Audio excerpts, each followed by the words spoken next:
that's why it's good to have you back, bud. What's going on, everybody? This is the Coverbandconfidential podcast, the podcast for cover band musicians and band leaders to learn how to rock more and suck less. In Atlanta, Georgia, I am Adam Johnson. In Greensboro, North Carolina, I'm Dan Wright. The gang's all here, babe. It is good to be back. I was in San Antonio for a conference, a real estate tech thing. You ever been to San Antonio?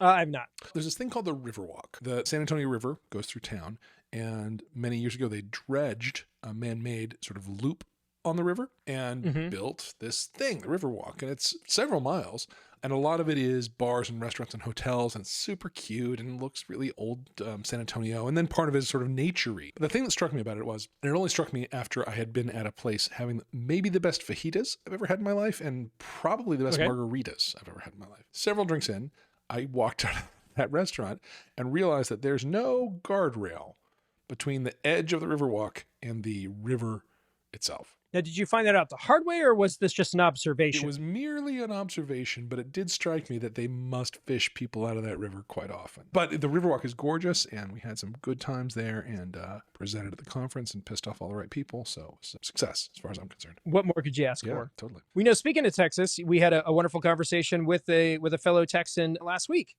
David Houston. There you go. Who was based out of Austin. Yep. So I'm running behind. I'm not caught up on that, so I need to give it a listen. Listen, I'm not going to pretend like I'm taking this personally, but you know, when you're not caught up on the show you host, I'm just, it's tough. It is.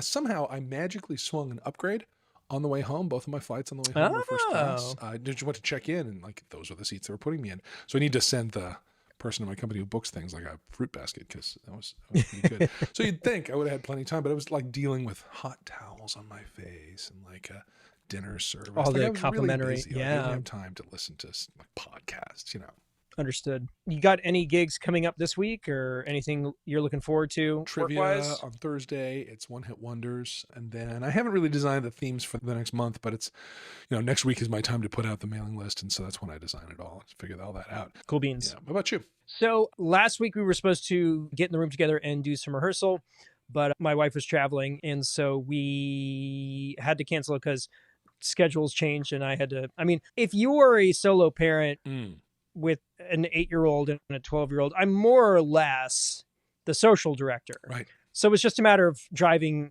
children hither and thither to all of their activities and adventures, while I sat at home and did nothing in between. So we are going to get together on Tuesday, and this is kind of twofold. It's prepping for our show May 6th, which is at Avondale State's public event, while also bringing the new bass player in and kind of just feeling stuff out. Yeah. So both things are kind of happening, and probably going to have some conversations around some of the delegation stuff that we had talked about.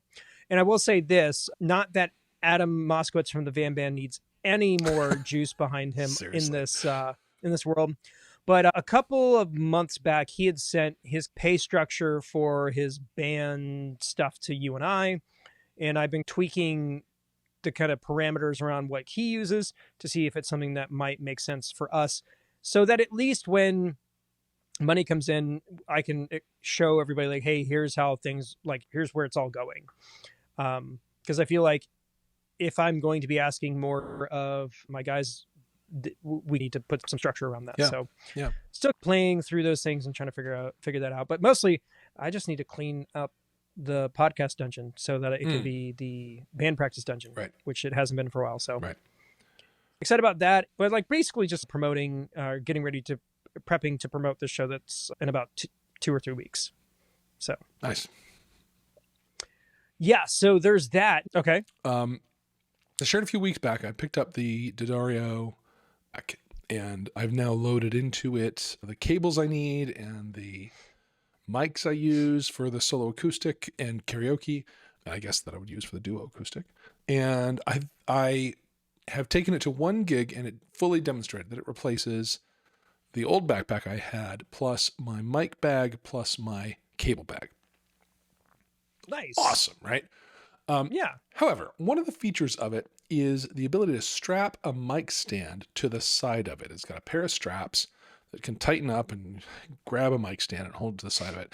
My problem is all of my mic stands don't collapse down. They collapse to maybe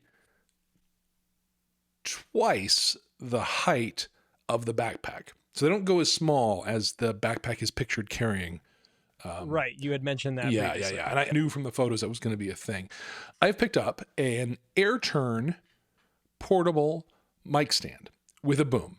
And so the main rise of the mic stand, it's got 3 sections that all collapse, and it shrinks down to roughly the same size as the backpack itself, and it straps on quite nicely. So I'm going to be experimenting with that to see if I feel like it's stable enough. I'm very spoiled. I use K&M mic stands exclusively to gig.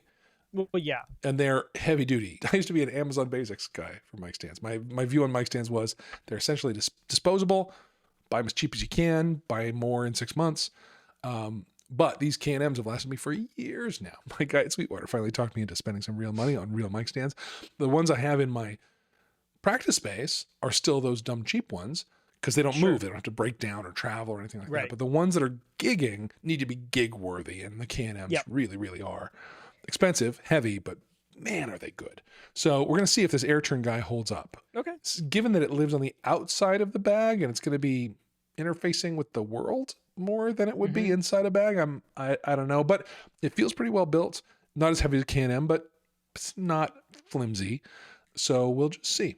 And if it does work, then I'll buy a second one. Part of the thing is they're built to nest to each other when they're collapsed and take up not too much space. So I think I could hold both of them on one side of the backpack, which would be good because I'm going to need to travel with. For all of my acoustic stuff, I'll need 2 mics, one for me and one for my karaoke guest, and the easel that I use to hold up the notepad that I keep score on for karaoke. So those are the sort of needs I have for the sides of the backpack. Anyway, I'm continuing to evolve this acoustic rig setup, but I do love that I've moved 3 bags to 1. It's a really big upgrade, and I'll keep evolving what it looks like to travel with that. Well, you keep piling on well, I'll have to see how this works after I give it some time. And now you have another thing that you've got to stress test to see if it holds up. I have a theory that every solution is the next problem. That's fair. Yeah. I think, yeah. Did you know that cars were invented in part to solve pollution? I did not know that. Yeah. It was the Industrial Revolution, right? And so there was all this industry happening in big cities, and the things that moved stuff around were horse carts. So there was all these horses. There were like stables in the middle of Manhattan and Chicago. Yeah, it's true. And I didn't know that. When there are horses, there's also what? Horse Output. byproducts. Yeah. And so like all the fancy ladies were getting hems of their dresses dropped in the accessories, and like it was bad in the air. It's this new revolution, the internal combustion engine. Its output just floats up in the air, where it's not going to bother anybody. Yeah, the car is obviously the solution to this pollution problem. It's a good example of where every solution is the source of the next problem. So yes, that's a common refrain in my gear history. That's fun. Yeah. Well, so you were talking about solo things. I had a solo gig that popped up. Ooh. This is one of the things that happened in your absence. It was like a Thursday. It was minding my own business. And at 4:00, I get a phone call from my brother, of all people. And he's like, hey, man, so there's his wife is a part of this winery. Her mother owns it. And it's pretty close to the house. And I've played there a number of times. But they were having a private event, and there was some sort of scheduling snafu, and they need somebody to play starting at 5:00. Can you be there? And then before I even asked, 4:09. Oh, okay. So before I could ask what it paid, he goes, they say they can pay you $800. I'm in the car right now. Yeah. I then said, I am on my way. I'm on my way. I texted Amber, said, hey, they're going to da-da-da-da-da. And she's like, yeah, no, that's fine. I was like, oh, no. This is not me asking you for permission. This is me telling you that this is about. I've already accepted the gig. Thank you very much for being on board. Yeah. Yes. Now, of course, the challenge of doing a gig like that is when you have no time to prep. It was literally like, okay, I haven't done a solo gig all year. Right. And where's this thing? And what do I like? So with my like ADHD brain, I start like piling things. So I move, like it drives Amber crazy. But like for me and my stupid brain, I start moving things in sections and piles through the room until they get to the point where they go from the room to the car. Right. So I just started making piles. I managed to get everything there. I didn't forget anything, which was miraculous, and everything worked. It's big. Also miraculous. But I pulled the Turbo Sound IP1000 and used that. Now I did bring a K12, left it in the car just in case. Yep. And there was something in the line where it would occasionally pop somewhere in the signal. But I found that if I played quietly and sang quietly, it didn't happen. Now, it wasn't like a crackle like we've experienced. It's like there's a bad connection, bad cable, like the thing where you just get like a kind of pop. Sure. Yeah. And of course, when you've got 40 minutes to do all of these things, you don't have time to chase down what it is. Right. So my solution was, I'll just play quietly. I was parking 5 minutes before downbeat, so pardon me for the sound not being perfect. Yeah. And it was weird because first off, I hadn't done that in a while. And man, my stamina, like my hands specifically, my fingers were really unhappy. Yeah. But because I didn't get the full story, I just kept playing. So I played 2 hours straight and it still slammed. And I'm like, when is this? I don't know when this is over. So, but because I played bones, I'll play as long as you want. Right. So at that point, though, my hands were hurting enough that I was like, all right, I'm going to take a break and just find somebody. Right. I found, how do you say, I don't know the relation to my brother's wife's mom, whoever that is. Yeah. That lady. Yeah. I asked that lady. Sister-in-law, mother-in-law. So like there's two in-laws in there. I don't know. Yeah. She's like, oh, it's 3 hours. So I was like, oh, okay. So I played like another 45 minutes. I did have the odd request to turn up. Wow. Which is always cool. Interesting. And you had the headroom on the 1000? Oh, yeah. Right, cool. I was like barely, like my intent was to play as quietly as I possibly could because it was a social event. And so 3 hours came and went and they cut me a big old check. And then the client, who was about to pay me again before I was like, no, we're good. And then she was like, well, let me buy you some wine. And I'm like,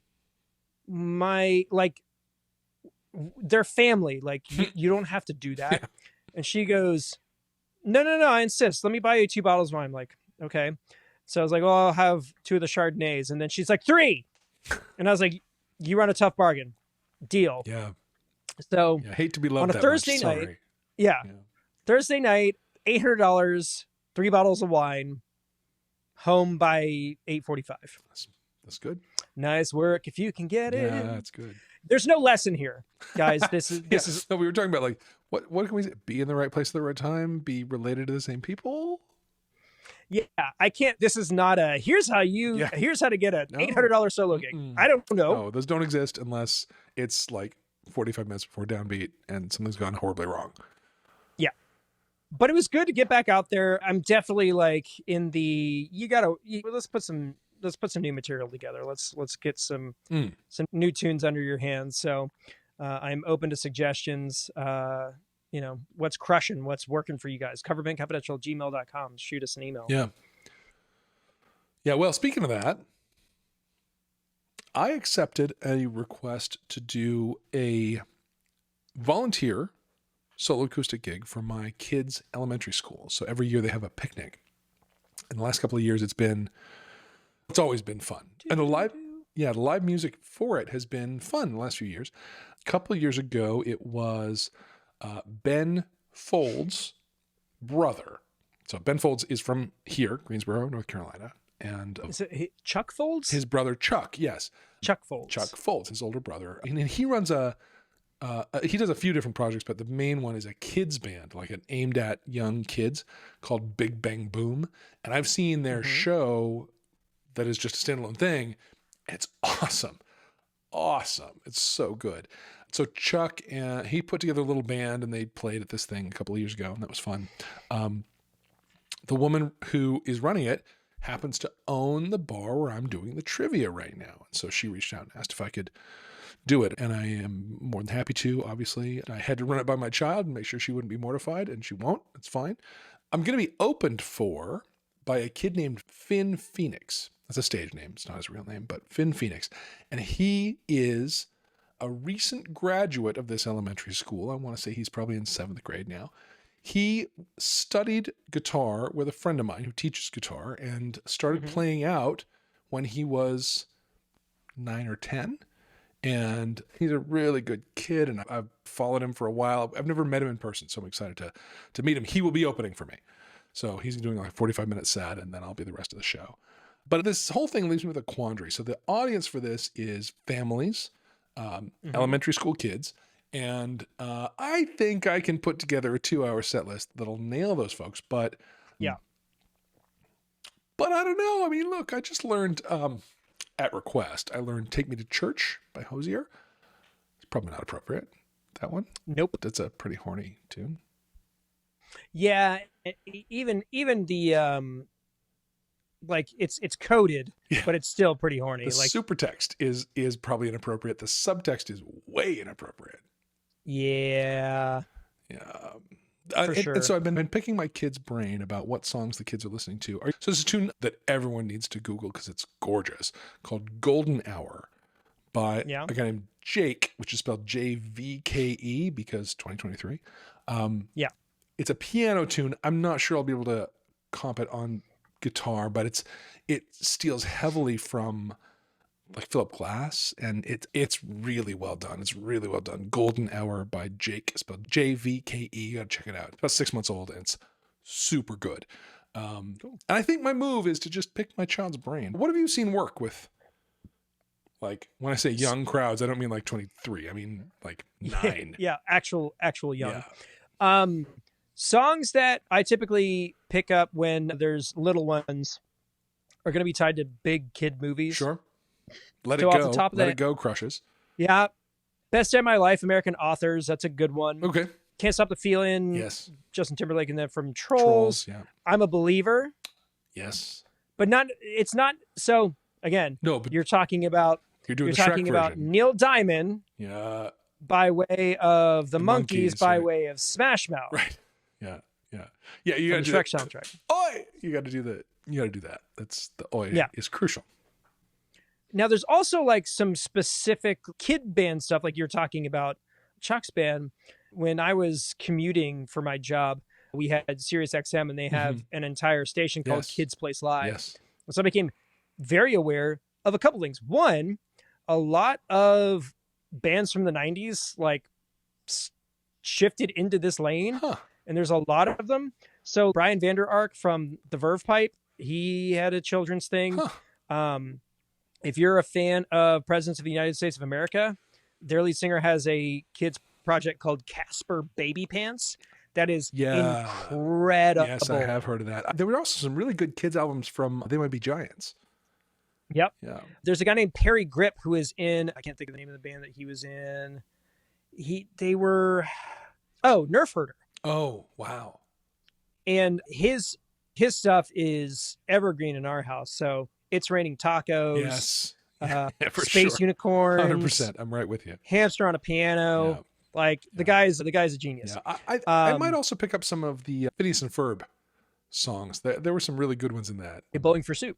It was Bowling for Soup did the opening credits, but there was the team that wrote the music, and I can't name check them right now, but they were genius. Squirrels in My Pants is like a classic at our house. And bow wow moo wow. That's what my baby said. Now take a bow. That's right. Jigga jigga do say I love you. Don't call it a party. It's a get together. All of that. Yeah. So we're getting pretty granular. Let's zoom back out into songs that like other people you might be able to use don't have outside young kids. Yes. We're an Apple Music family, and they have a playlist called Family Pop. And the thing that we like the most about it is that the icon for the Family Pop playlist is a cat wearing a disco mirror ball as a helmet. Sweet. And as the songs play, nods along to the songs and like the lights. Genius. It's genius. So leave it to Apple. Right? I just fired this thing up. I'm going through the list. We'll just throw some stuff out. One Republic's on there a lot. Shivers, Ed Sheeran. Thunder, Imagine Dragons. Feel It Still, obviously. West Coast? What do we think? Since we're talking One Republic. Was I Ain't Worried was the one that they had. Right. That's a new one. Yeah. Let's see. They got Jonas Brothers, Waffle House. That's their new single. I haven't heard it. I'll check that out. Sunshine, One Republic. Ghost, Justin Bieber. Cake by the Ocean. As It Was, Harry Styles. Cake by the Ocean, really? Huh.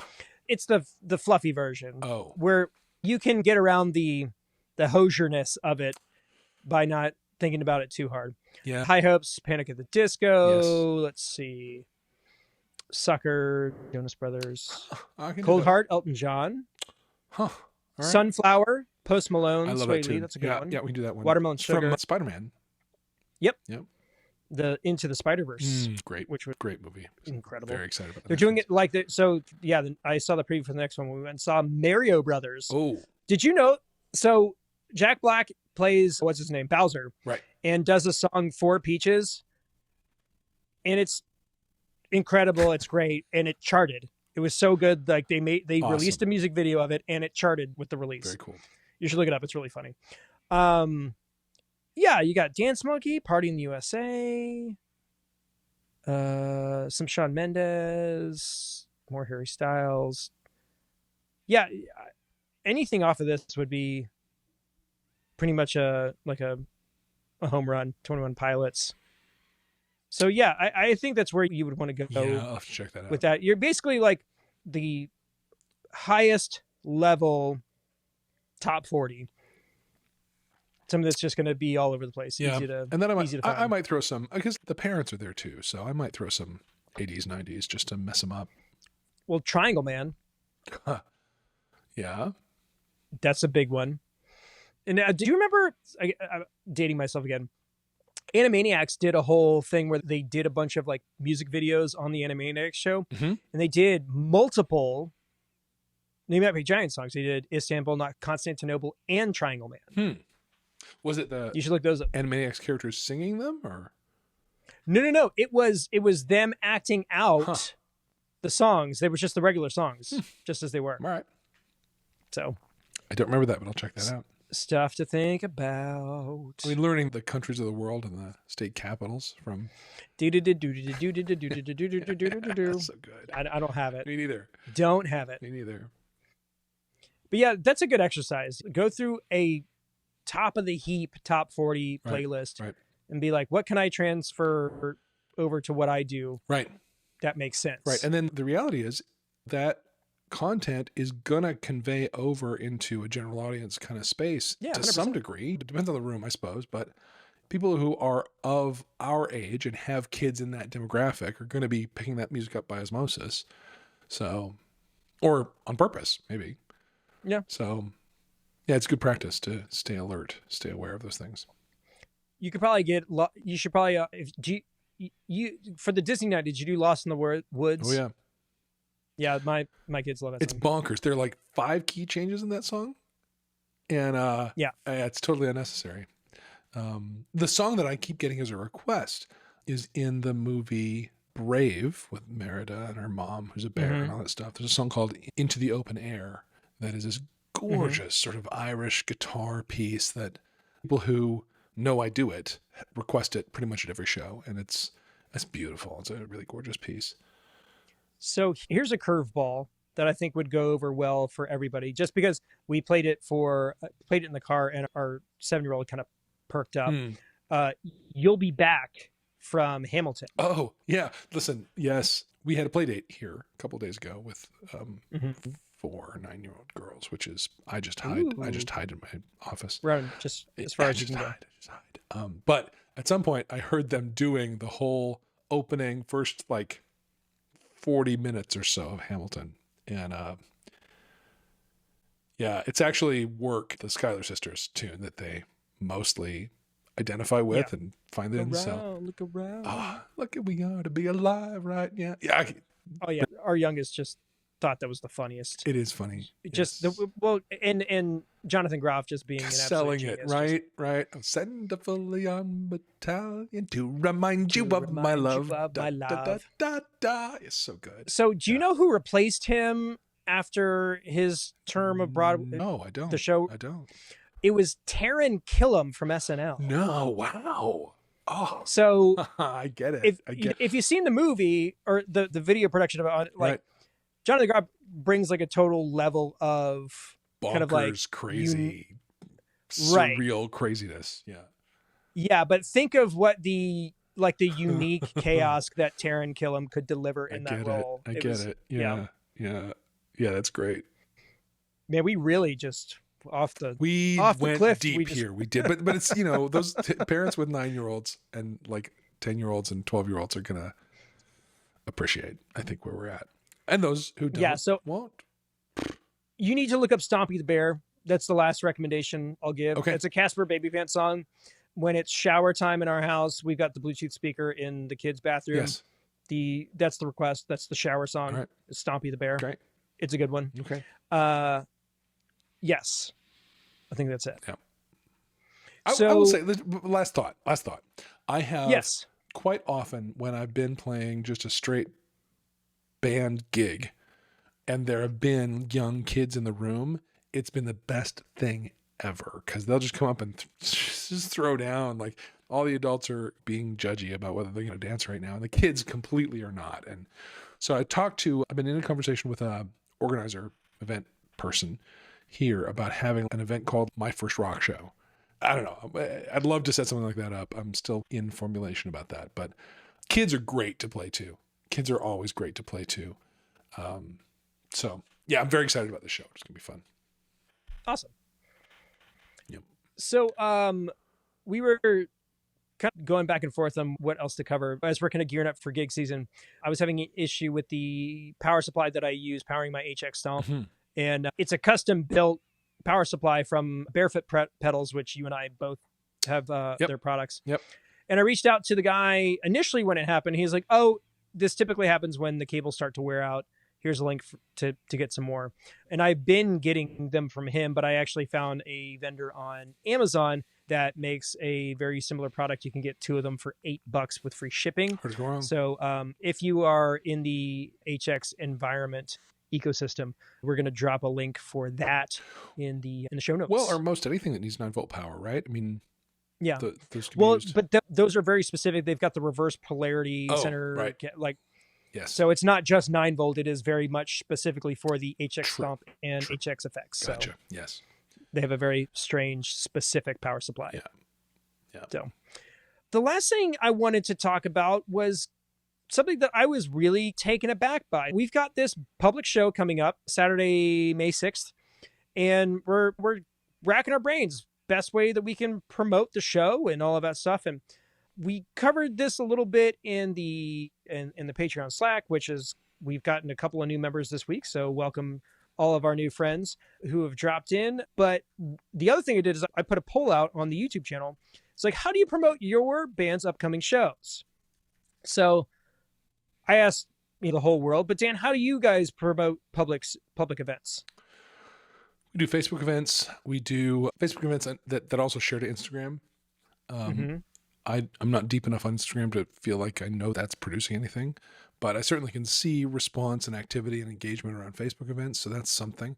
As far as I can tell, the best payoff I have is my personal Dan Ray Music mailing list. And that has about 270-ish subscribers right now. And when I put out a monthly thing about that, they open it. And my open rate is in the 50 to 60%, which is bonkers. Yeah, it is bonkers. And every headline has to be like spammy about what they want to do. And I feel like a jerk, but they open it. So I guess we've all won. But I have a bunch of people that turn up because I'm keeping them apprised in that. So in the process of this, I've done a couple of things. We've got particular assets. Like when we do a public event, we try to brand it. Each one's going to be unique in a certain kind of way. And for us, it's just a way to make things compelling. So you want to come to the show because they're doing something unique. We've done 80s Ladies Nights. We did Fanny Pack Friday. Like we have all of these different things. The venue approached us this last time was like, it would have been a private birthday party that they decided to just sell tickets for. So they're like, you've got this section of people that are there for a birthday and we'll just we'll do the show. So it's 80s birthday bash is what we decided to call it. Cool. So we made a particular flyer with some artwork, and then we've reconfigured it for every particular like space, size, aspect ratio. The Facebook flyer version, the 1080 by 1080 square version. For sure. So now we're getting down to brass tacks, trying to get ready for this thing to go. We've got it in 2 weeks. There's some unique things that we're going to do because the venue will be open for multiple shows between now and then. They run a LED wall behind the band. And so I'm going to email them a flyer of the show that will fit on that screen with a big QR code to purchase the tickets for. But outside of just like the normal stuff, I posted it on the YouTube channel. I said, how do you promote your band's upcoming shows? The options were put up flyers, promo videos, paid ads, flyering outside the venue, social media posts. And with a pretty solid response, 2 things really jumped out at me. I was really surprised by. Now, stuff that I wasn't surprised by, 84% say that they promote their upcoming shows with social media posts. That seems pretty standard. Yep. Of those people, 11% of them do paid ads for their shows, which I'm surprised. I figured that would have been higher because I think they do a pretty good job of making it pretty economical to do that kind of thing. Facebook's like, hey, this past week, we'll give you $20 for an ad. So it's like, okay, I'm about to do that to promote the show. Only 5% do promo videos, which seems kind of low, especially considering how easy it is to do. But the real shocker to me is that put up flyers, flyering outside a venue, 0% for both of them. Yeah. Now, we're of a certain era. Vintage. Sure. Cheers. But when I was doing professional gigging in the music world, flyering was like, that was it. Oh, that was the way. It was the only thing you did.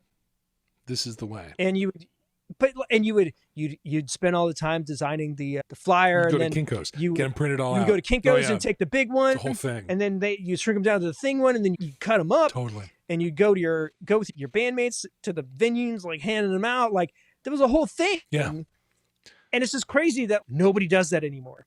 Well, yeah, I have a few places I play that put signs up. They put posters up, including just like a 8.5 by 11 thing, black and white on a page.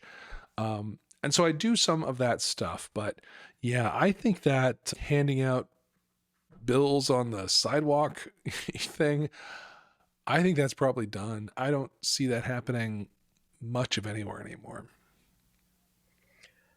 So I've got a running theory. Yes. An experiment that I am going to document. Good. And come back with some data. My plan is for this coming week, on Saturday, a week from the show, a friend of mine, a guy that I worked with at Apple and who's been a DJ for forever, he does a standing new wave DJing party, and they're doing that at the venue a week from our show. Cool. And the funny thing is, I got that idea from him originally because when we went and saw that Cure tribute, he was out front of that show handing flyers out. Nice. And I was like, first off, I'm glad he did because I hadn't seen him in probably a year or so, but it just kind of stuck in my head. And he said, I really think that because his show was the next week and they sold out, like it was a massive deal. Cool. And it was the first time they had done this event at that venue, and like it went over like gangbusters. And talking with him, he's like, I really think that flyering outside of that 80s show made a big difference. And so I'm just sitting there, I'm like, stroking my beard, like, Well, so yeah, and part of it is the targeting of that is a head slapper. Like it's so obvious. I think a lot of bands put a lot of marketing energy around stuff that's not well targeted, and then decide that those efforts don't work. But if there are 80s themed shows happening around town and you can get your name out in front of people at them, yeah, that's a no-brainer. So I did it. I went into my little graphics program. I did like the 8.5 by 11 where I split it up into quadrants. Great. And we're going to do the damn thing. And right now I think I'm definitely going, but my our guitar player Joey was like, what does that kind of look like? So maybe he's in, maybe he's out. I'll find out on Tuesday. Has he ever done it before? But the plan is to flyer for a show. Yeah, he's around our age, so you would have to. Not necessarily. I don't know. I think anyway. Yeah, I don't know. I think so the plan is to go old school. We're gonna do a throwback. We're gonna flyer this event. We're gonna hang out. We're gonna talk to people, which is like, I'm so good at that. You are actually really. I've got to be in the right headspace to do that kind of thing. But I'm gonna do it, and we're gonna shoot some video about it. And of course, we'll talk about it on the podcast. But I think I'm gonna do a YouTube video that kind of summarizes how it all went after the gig is all said and done. Great. But I will say this, that the flyer that I made does have a QR code that links to the event, so you can buy the tickets directly from the thing. Perfect. So, yeah, the saying in marketing is that half of your marketing spend makes no difference, but there's no way to know which half. Yeah. So you don't have a control event. This is not an experiment because you can't do it scientifically.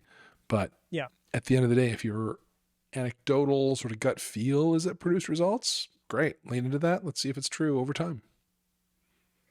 Yeah, and it seems like this venue has really landed a clientele in this particular lane of 80s. Cool. My only concern is that there's another 80s event going on in town, not in the same part of town, but they're putting a lot of ad spend behind it because I'm seeing it a lot.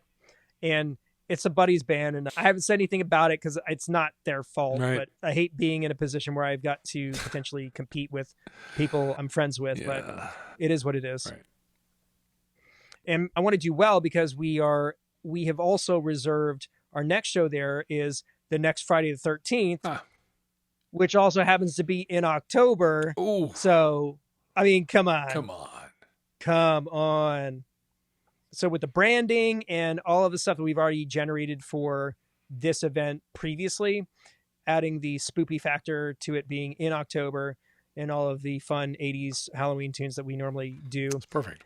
Fingers crossed, Dead Man's Party makes the cut this year. Start working on it now. Yeah. We're gonna start practicing it on Tuesday, and we'll do it every single week between now and then to maybe do it in October. That was what it took for us to do Beggin'. We do it true to the Maneskin version with all the stops and tweaks and details. And yes, it took us months. Yeah, now's the time to start Dead Man's Party. Anyone who wants to try Dead Man's Party for Halloween, I'm telling you officially, we're recording this April 23rd. Now's when to start. Start now. Yeah. Mm-hmm. We are also adding Simply Irresistible, which I'm really excited about. Okay. We were trying to find a track for the synths, and no shade to Karaoke Version because a lot of the stuff is really good, but their track for that song is absolute garbage. Right. So I found another site called Paris Music. If you guys have not heard about it, go search Paris Music. Their stuff is, for the most part, outstanding, but it's literally, I think it's like a guy, and it's a guy doing it on his own, and he's proud of his work. Instead of $2.99 for a song that it would normally be, I paid £18 sterling for the stems for this song, but they sound really, really good. Cool. If push comes to shove and there's a song we really want to add and the resources aren't good for what we normally do, they're definitely a good fallback. So if you haven't heard of them before, check out their selection. It's not as big as KV, obviously, but what I've heard so far is good. It's good. I need to check that out. I saw you post about that, and I haven't checked it out. I'm still kind of mad at Karaoke Version because of what they did to Owner of a Lonely Heart. The orc hit breakdown in the middle of Owner of a Lonely Heart was just missing from their version. Oh, really? You know the part I'm talking about. Yeah, the breakdown. That's just gone. Down, down, down, down, down, down. It's gone. It just jumps right to the solo. I put in a comment about that and said, I don't know what you've done here, but it's not the song. And, did I send you that track? You have the original stems. I did get the original stems from you about that, yes. And I haven't assembled them. I was too mad at Karaoke Version to use your version. It sounds incredible, though, because, I mean, it's the originals, sound. Yes. Because originally the challenge was, how do I find all the pyong ching from the original song? Because so I was in the process of tracking down like sound effects and trying to tweak them and tune them in Ableton to make them sound like it does in the original recording. And then someone was like, Just why don't you go on the site? And they're not perfect, but they are much closer, and everything else sounds really, really good. Right. So anyway, so that's it. We're going analog, old school for show promo, and we're going to see how it pans out. It's cool. Does your band flyer for shows that you got coming up? Let us know. Coverbandconfidential@gmail.com. Always love to hear from you guys. Indeed. You know, and the thing, like 10 years ago, we wouldn't have had to ask this question. 10, maybe 15. We wouldn't have had to ask this question. It was just what you did. And so it's interesting to know how things have evolved. Well, but also I think there's multiple upsides to that. I think first off, if you are making FaceTime at the venue, it shows the venue that you care. Yeah. You're putting the work in. But it also, again, it's novel, which is kind of interesting because what used to be common is novel. True. But it's easy to post. You know? Yeah. It's harder to show up. Actually, yeah. So, yeah. I had a mentor one time who said, the tongue in your mouth lies all the time. The tongue in your shoes never lies. Wow. Right? So where you show up expresses what you really care about. That's some kung fu. It was. I was like, oh, I got to sit with that. Very cool. Well, anything else? No, I think we're there. I'm good. There. Yeah. Well, folks, I challenge you.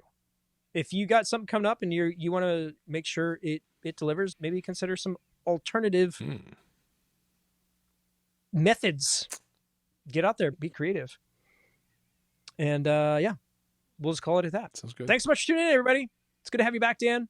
We've got some weird scheduling throughout the summer. Things are about to get wild and crazy, and we'll be busier, but we have shifted recording nights. Hopefully that keeps things a bit more consistent, but I definitely have some leads on some fun conversations with other musicians out there in the world so that we can help you guys by sharing what they know with you. So that's what we're going to do. Very good. Listen, folks, if you want to support the show, I'll be perfectly honest. Leave a review. It's been a little dry. Mm-hmm. It's been 2-3 months since we got a review in the store. And we love them. Never mind, we are the highest rated cover band podcast in the world based on the actual ratings. More never hurts. It's true. You know, what if we cross over from just like the cover band podcast world to like the guitar podcast world? That's a much bigger. That'd be a big jump. Bigger pond. That'd be a big jump. But and your reviews is what that would take. 100%. Yep. So do it. Or do any of the stuff that I'm for the Van Band's about to tell you. Yep. With that being said, I will go and call it for this week in Atlanta, Georgia. I am Adam Johnson. In Greensboro, North Carolina. Who I am is Dan Ray. That's who you are. Indeed. You've been listening to the Coverband Confidential podcast for the week of April 28th, 2023. I had to look at the calendar. Do the math because we're recording on a different day. Yeah. Indeed.